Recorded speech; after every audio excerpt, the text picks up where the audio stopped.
Tak vážení přátelé, přicházíme k železničnímu přejezdu. Jo. To je samo o sobě dost zajímavý, jo. To je trať Česká Lípa Nový Bor. Kousek před Skalicí.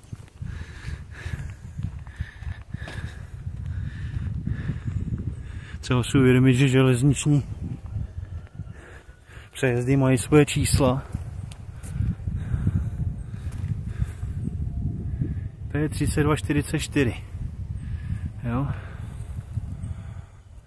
Přejezd. Tak. Takhle to vypadá.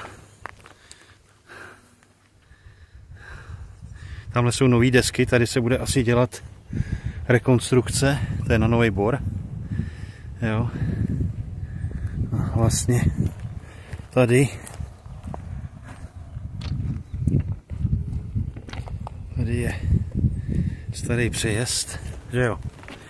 No, a tady jsou nové desky.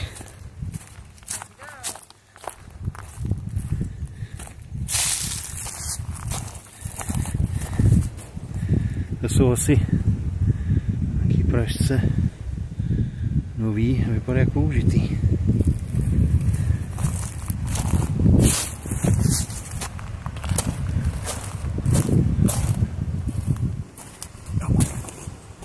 Si mám natáhl houbu teďka.